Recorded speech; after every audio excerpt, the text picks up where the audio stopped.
Nawang na laipu hayang subscribers noman moilanda na may Islam chayadam nang yalak pa hadoba channel hayang hadoba ala video kaya ponaya bu chayadam nang. Tenyo yalak pa tumana singa ana chaya lak se Kahtoknyu Ngaolan atam hakaya penang.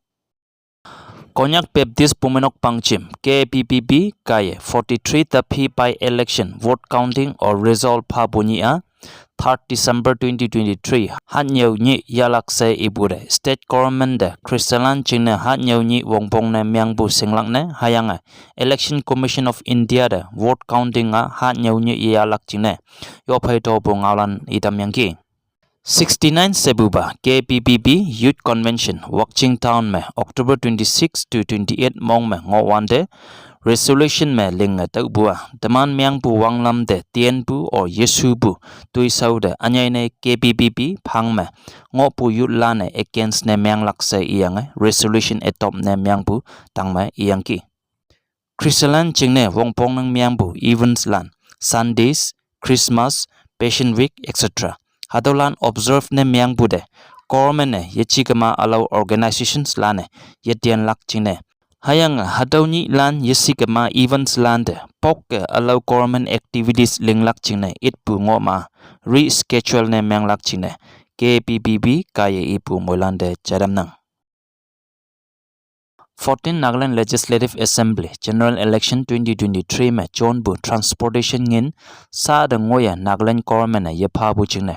All Commercial Vehicle Owners Association lane November 3 2023 में wang chakka pen ngolak se ibu Ngaolan jadam nang hadaw chakka pen में ibuwa commercial vehicles or gari lan yakiem lak se iya ngonang ane hadawa tunsang zunhibudu longliang parent pek mukokchung etc में ngolak se inang Nagaland government October 31st 2023 sau में election jing transportation ngin na phalak se chan bu ngoyang ki Hapoi hadaw itpu nyai hibak kai bu jingle pena ngani mawanga ngolak se ibu Ngaolan taubu moilande chadam nang Nagaland State Disaster Management Authority Home Department lane Nagaland Emergency Preparedness Exercise Nagaland State में Meka Mock Exercise November 2nd ni ngolak se ibu Ngaolan chadam nang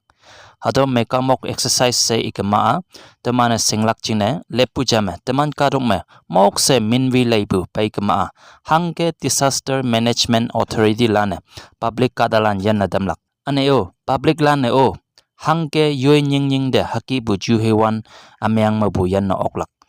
hado sautan temheta bu de Meka Mock Exercise se inang Taukai Disaster Management Authority lane hadaw ki bu mock test ya wande sirens wing bu ane ambulance kem hayong bu ngonayok hadaw ki bu de public nyuhalane nyamma yete lakchine ibu Ngaolan chadam nang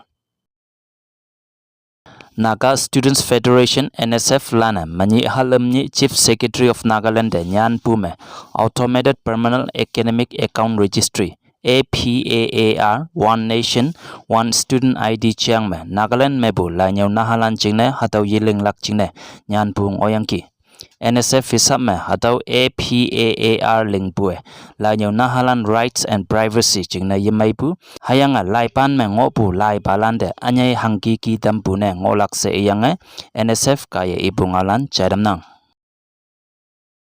Dimapur में मुख्य सेमिन बु mainland India का दावे तुकान तु हिनान में ngोपु manufacturing and expiry dates lan chailaya print ne myang bu phoyang ki kubala na hadaw tuiling bua minute second mong me ling okpu phoyang ki tukan lili में ngोपु tu hinana expiry date kai kama hadaw tu hinana saklak chingna yaphalak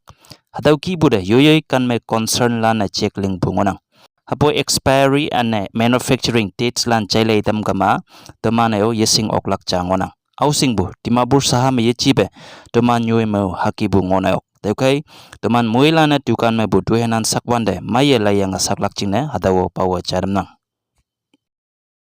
Hongni hanyi Israel sipailan Gaza jingyu do ongyang Hamas lan pai vihok bu ayong ngopu Ngaolan chadam nang Hadaw wihok me Israel sipailan ne ipua Northern Gaza me commander ne ngobu Hamas chayong ba Nazim Abu Semin bu ye strike kaya tu yang ki se iyang ki North Gaza me ngobu refugee camp yo me sayong bu Jabalia refugee camp de Israel la ne bomb pai kepu Ngaolan no chayang ki Director of Gaza's Indonesia Hospital le TV station Al Jazeera de epua 50 tokte Palestine Catalan hadau Chapalia refugee camp bombing me libu hayang 150 tokte Catalan maya bu chadamyangki Israel sipahi Kahtoknyu hadau wihok me libu Ngaolan chai bu molande chadamnang tinyi bo Kahtoknyu Ngaolan halan mesonang laibu molande menyong panang